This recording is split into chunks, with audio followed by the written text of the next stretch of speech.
Meena Kaushik life style में आज हम बात कर रहे हैं सूर्य उपासना। अगर आपने बच्चों में शुरुआत से ही सूर्य उपासना की आदत डाल दी, यानी सूर्योदय के समय आपने 1 लोटा जल उनसे चढ़ाया, तो बच्चा बनेगा बलवान, तेजवान और यशस्वी।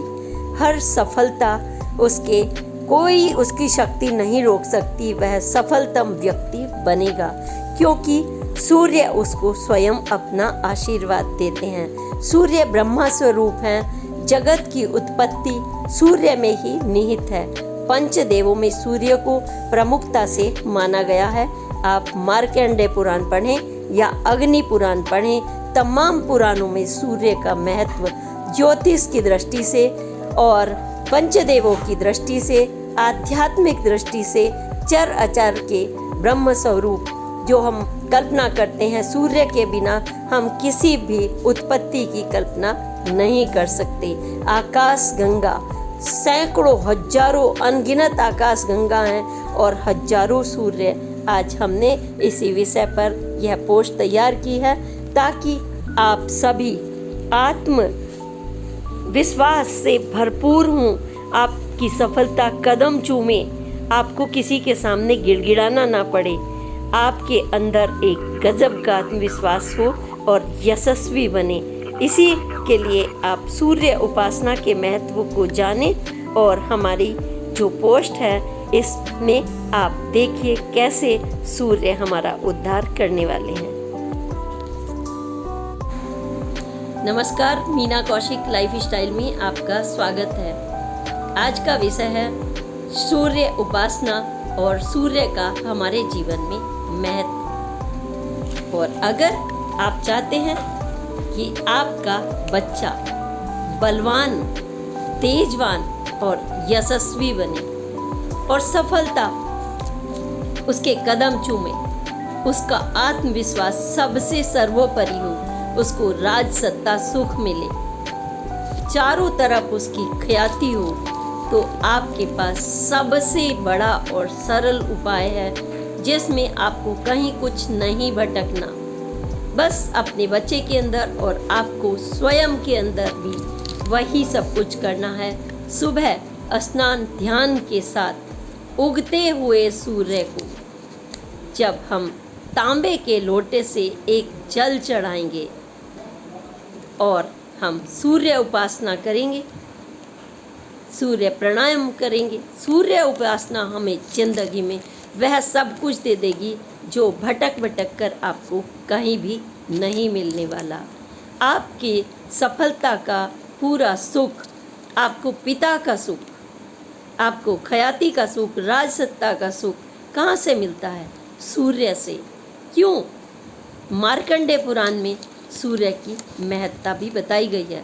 तो आज का हमारा विषय है सूर्य उपासना, हमारे जीवन में इसका महत्व, या फिर हम बलवान, तेजोवान और यशस्वी अपने बच्चे को बनाना चाहते हैं तो सूर्य उपासना का महत्व। तो हम बात करते हैं आज पुराणों से। अगर हम ले लें, वैसे तो आप वैज्ञानिक रूप से आप स्वयं देख सकते हैं, जब आप सूर्य के सामने पूरी अंधकार रात्रि में जब थक कर अलसाई से सुबह खड़े होते हैं तो आपको सूर्य की उगता हुआ जब उगता भी नहीं है तब भी देखिए लालिमा आकाश में जो दिखती है, जो अंधेरे को चीर कर आपको देती है एक ऊर्जा, एक आत्मविश्वास, और ऐसा लगता है आपकी थकन वगैरह कहाँ थी पता ही नहीं चलता।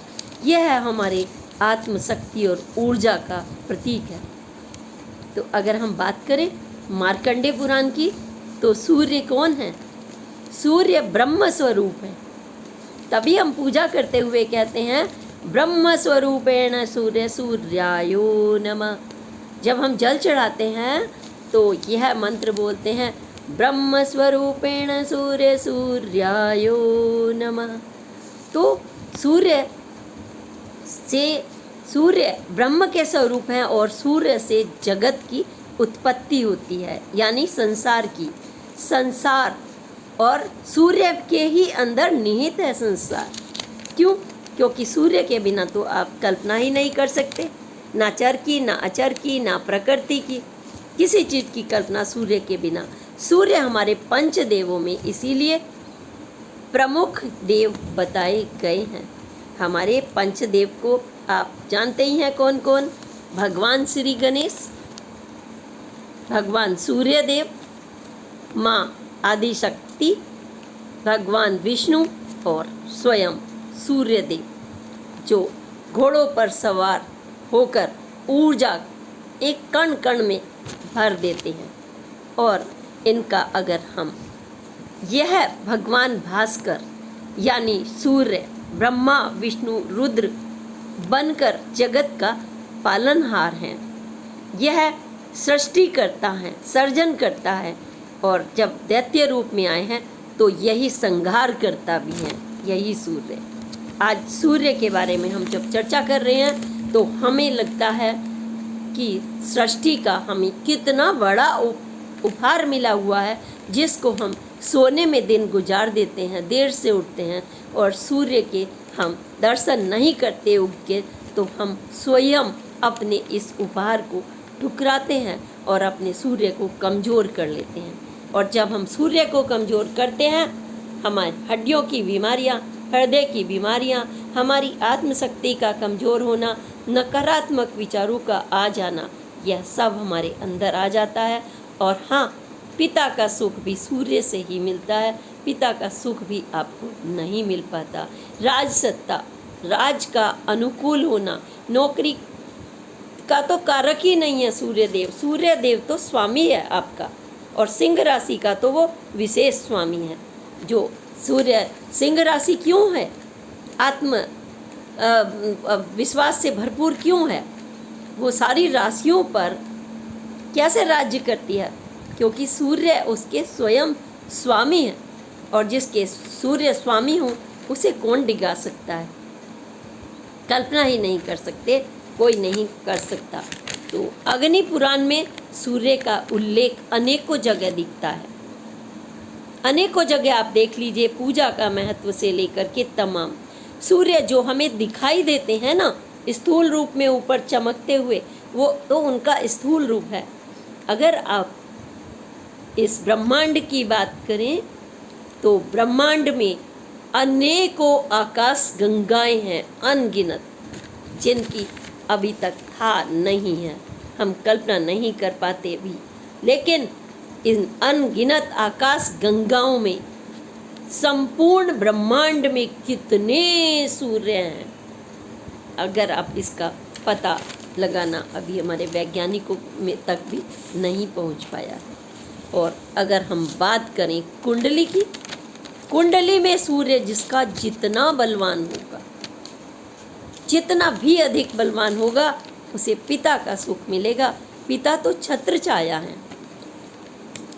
पिता आकाश हैं। बच्चे के लिए पिता की छत्र छाया उतना ही अधिक उसको सुख मिलेगा, राज सुख मिलेगा। और ये अनुकूलता बनाता है। क्या देता है सूर्य आपको जब आपका बलवान होता है? मान सम्मान। जिधर आप निकल जाएं आपको मान सम्मान मिलेगा, ख्याति मिलेगी। जिस काम में भी आप कदम रखेंगे आप रखेंगे, लेकिन आप उस सूर्य को कमज़ोर ना करें, उसको नित्य प्रति सुबह उठें और अपने नित्य कर्म के बाद स्नान करके सबसे पहला कार्य जो होता है वह यही होता है। सनातन संस्कृति में देख लीजिए आप, और यह युगों युगों से हमारे लिए पालनहार हैं, सर्जन करता है और दैत्यों के संहारक हैं। जैसा कि तो कैसे करें आप? अगर आपका सूर्य कमज़ोर है कुंडली में, कैसे मजबूत करें? या आपका मजबूत है लेकिन आप कमज़ोर खुद कर देते हैं, दर्शन तक नहीं करते, तो आप तांबे के पात्र में, क्योंकि सोना और तांबा ये सूर्य के विशेष, स्वर्ण ये कारक हैं। और जब हम तांबे के लोटे में पुष्प डालकर लाल और जल चढ़ाते हैं, तो आप सोच लीजिए कि आप अपने सूर्य को सशक्त कर लेते हैं, मजबूत कर लेते हैं। आपका आत्मबल, आपके मुख पर अलग तेज होता है, जो नित्य प्रति सूर्य की उपासना करता है उसका तेज स्वर्ण के समान होता है या ताम्र के समान होगा। और इन जातकों को जिसका सूर्य स्वामी मजबूत करना है उन्हें सोना या तांबा धारण करना चाहिए और ये माणिक्य भी धारण कर सकते हैं। लेकिन सबसे बड़ी बात यह भी है, आपका हृदय कमज़ोर कब होता है? अंधेरे में, जब आप अंदर बंद कमरों में हों। आजकल भागम भाग की ज़िंदगी में आप सूर्य के दर्शन ही नहीं देख पाते। ऐसे में आपके अस्थियों के रोग, पाचन तंत्र के रोग, मानसिक रूप से कमजोरी होना, आपका दिल का कमज़ोर होना, आपका डरना, स्वप्नों में उठ कर बैठना, ये सारे लक्षण सूर्य की कमजोरी के कारक हैं। लेकिन आपके मुट्ठी में भगवान ने दिया है एक सफलता का राज कि बस सुबह उठिए, कुछ भी मत करिए, नहान स्नान करके सात्विक मन से अपने विचारों को पूरे सूर्य देव की कल्पना करते हुए कहिए, मुझे और मेरे पूरे संपूर्ण परिवार को आपका हमेशा आशीर्वाद मिलता रहे। बस इतना पर्याप्त है। वैज्ञानिक रूप से जब सुबह की किरणें आपके ऊपर पड़ती हैं तो आप दिल की ऊंचाई को रखते हुए लोटा ऐसे रखते हैं ताकि वो जब जल गिरे वो आँखों से जो स्वर्णिम किरणें निकलती हैं वैज्ञानिक रूप से जो आपके ऑरा को बढ़ाती हैं, आत्मविश्वास को बढ़ाती हैं, आपके दिल और पूरे शरीर के अंदर वो एक जीवनदायिनी शक्ति देती हैं, तब आपने संपूर्ण प्राप्त कर लिया होता है। आप दिन भर कुछ मत करिए, सिर्फ आपके अंदर जो सूर्य की ऊर्जा 7 घोड़ों पर सवार दिखती है वही आपके अंदर दिखाई देगी। और आप ये भी कर सकते हैं कि सूर्य यंत्र की उपासना भी अगर आप चाहें तो घर में विधि विधान से सूर्य को दीपक जलाकर, जल रखकर और ईश्वर को अक्षत के साथ में उनको नमन करके आप उनका आशीर्वाद लें। लेकिन उनके दर्शन करना ना भूलें। पूरे परिवार को अगर आपने बचपन से अपने नन्हे बच्चे को तो आप कुछ सिखाते रहते हैं, बड़ा बनाना है, पढ़ाना है, लिखाना है, आप बस इतना कर दीजिए, उसको नेत्र की बीमारियां, हृदय की बीमारी बच्चे को कभी नहीं होगी।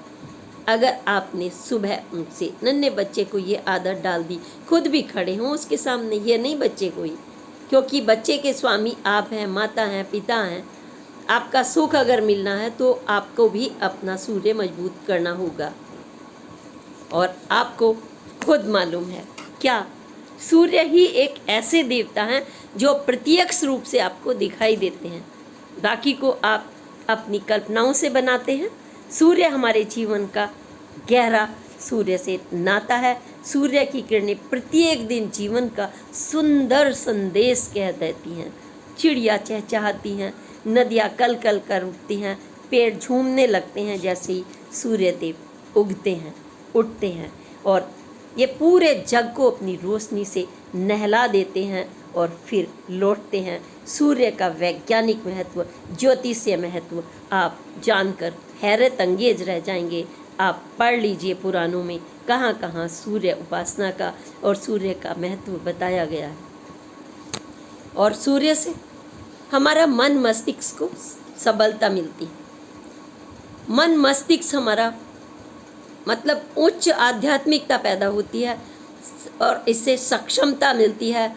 हम कहीं भी रहें लेकिन सूर्य के नित्य उपासना हम निश्चित करें तो भौतिक और आध्यात्मिक उन्नति की तरफ हमें सूर्य उपासना ले जाती है। और सूर्य से आप क्या सीखते हैं? सूर्य परोपकारी है, कुछ नहीं लेता आपसे। सूर्य सिर्फ देता है, जग को प्रकाशित करता है।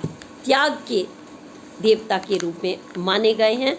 सूर्य निष्काम भाव से वो दिन रात अपने कार्य में अपने रत रहते हैं और सूर्य असीमित हैं, असीमित त्याग की मूर्ति हैं। उनकी इस भावना को कविवर कालिदास ने भी व्यक्त किया है। कैसे? प्रजानामेव भूत्यर्थ स ताभ्यो बलि मग्रहीत सहस्त्रगुण मुतस्य टू दत्ते ही रसम रवि। अर्थात सूर्यदेव ग्रीष्म काल में पृथ्वी के जिस रस को खींचते हैं। जब उनकी उष्मा गर्मी होती है, जब धरती से खींचते हैं, उसे चातुर्मास में 1000 गुना पृथ्वी को वो सींच कर वापस कर देते हैं। ऐसे प्रभु सूर्य देव हमें इतना सामर्थ्यवान बनाए, इतना सामर्थ्यवान बनाए, यही सूर्य उपासना का मूल तत्व है। और भौतिकता की दौड़ में हम भूलते जा रहे हैं कि सूर्य उपासना, बस हमने ऐसे ऐसे हाथ जोड़ा और आगे चल दिए। लेकिन आप अगर इसके मूल में जाएं तो आपको पता चलेगा ये चर अचर के स्वामी हैं। आप सोच कर देख लीजिए खुद ही। आप मत पढ़िए विज्ञान, आप मत पढ़िए ज्योतिष, लेकिन सुबह खड़े होकर देख लीजिए। जब आप सूर्य के सामने खड़े होते हैं, क्या आपको उस समय कुछ निगेटिव एनर्जी आती है? कभी नहीं, भूल कर भी नहीं। बस आप प्रसन्न होते हैं एकदम देख करके। आपके अंदर एक अलग गजब का आत्मविश्वास आता है, गजब की ऊर्जा आती है। यह सूर्य सब कुछ भुला देता है, नकारात्मकता को दूर कर देता है। कोई आपराधिक प्रवृत्ति नहीं पलती। आपने देखा होगा जब सूर्य की रोशनी होती है, अंधेरे में ये प्रवृत्तियाँ पलती हैं। चर अचर वनस्पतियों में अलग अलग स्थान पर जितना जितना सूर्य का डिग्री पड़ती है, उसके अनुसार उन वनस्पति में अलग अलग औषधीय गुण होते हैं। और यह गुण आप सीधे ले सकते हैं, डायरेक्ट। इसीलिए घर के जो वास्तुशिल्पी के बारे में बताया गया है कि जब जिनके दरवाजे पूर्व की तरफ खुलते हैं, जिनके घर के अंदर सीधे सूर्य का प्रकाश आता है, उन्हें किसी भी तरह का डर नहीं होता, ना अकाल मृत्यु का, ना किसी रोग का, ना किसी चोरी का, और ना किसी नकारात्मक ऊर्जा का। ना उन्हें यह उनका कभी जिंदगी में आत्मविश्वास डगमगाता है। वो सीधे खड़े होते हैं आत्मविश्वास के साथ। अगर कोई उनके स्वाभिमान पर चोट करता है, नौकरी रहे ना रहे, राज रहे ना रहे, लेकिन उनके अंदर सूर्य की ऊर्जा होती है, क्योंकि उन्हें पता है उनके अंदर शक्ति है भगवान सूर्य की। इसलिए मैं कहूँगी कि आप भगवान सूर्य की नित्य प्रति पूजा अवश्य करें। मीना कौशिक लाइफस्टाइल का यही लक्ष्य है कि वसुधैव कुटुंबकम, हर तरीके से हम वह मार्गदर्शन करें जिसमें कुछ पैसा नहीं लगता, सिर्फ आपके नित्य कर्म और सकारात्मक सोच ही आपको सबल बनाते हैं। आप अंधेरे में रहेंगे, अंधेरा सोचेंगे। आप खुले आसमान के नीचे रहेंगे तो प्रकृति का आनंद लेते हुए आपको कोई चिंता ही करने की ज़रूरत नहीं। आपके मस्तिष्क में सिर्फ प्रकाश ही प्रकाश पुंज होगा। ब्रह्म आपके अंदर आकर के खुद अपने एक एक कण कण में, एक एक आपके जितने पोर हैं ना, करोड़ों, इसमें सूर्य समा जाते हैं, सूर्य की ऊर्जा। और यही प्रकाश पुंज के रूप में आपको आत्मविश्वासी बनाता है। जिधर आप निकलते हैं आपको नमस्कार मिलती है, इज्जत मिलती है। आत्म स्वाभिमान के साथ आप सब कुछ प्राप्त कर लेते हैं। आपको किसी के सामने गिड़गिड़ाने की ज़रूरत नहीं। जितनी भी माताएं हैं मुट्ठी में बांध ले, मुट्ठी में बांध ले पूरी तरह, कि बच्चा जैसे ही बड़ा हो, बड़ा होने से ही पहले जब भी आप गोद में लें, सुबह सूर्य उगते के सामने कुछ देर खुद खड़ी हों, और फिर जब उसके सामने नित्य प्रति आप जल चढ़ाएंगी, धीरे धीरे जैसे उंगली पकड़ के वो चढ़ने लगे, आप उनको पूरी विधि विधान से किस तरह से लोटे से जल गिरना चाहिए वो बताएं। हृदय की ऊंचाई से जब ऊपर लोटा करेंगे और आँखों से वो जल की किरणें दिखाई देंगी आपको उसमें से निकलती हुई, तो वो किरणें आपको मजबूत करेंगी वैज्ञानिक रूप से, औषधीय रूप से, और आत्मिक रूप से, और ब्रह्मांडीय शक्ति के रूप में। पंचदेवों का जो देव हैं, देवों में प्रमुख सूर्य देव जिनसे सृष्टि बनी है, उनका आपको आशीर्वाद मिलेगा। इसी के साथ अगर आपको हमारी जो मीना कौशिक लाइफस्टाइल की पोस्ट अगर पसंद आती हैं तो सब्सक्राइब करते रहिएगा, ताकि आपसे जुड़ना, आपसे बातें करना अच्छा लगता है। जो मेरे पास ज्ञान मिला है पत्रकारिता में, सामाजिक जीवन में, और मिलता रहता है आपसे, आपके अनुभव शेयर हो करने से, तो वह अनंत सिलसिला जारी रहे। इसी लक्ष्य के साथ अगली पोस्ट तक के लिए प्रणाम। जय हिंद, जय भारत।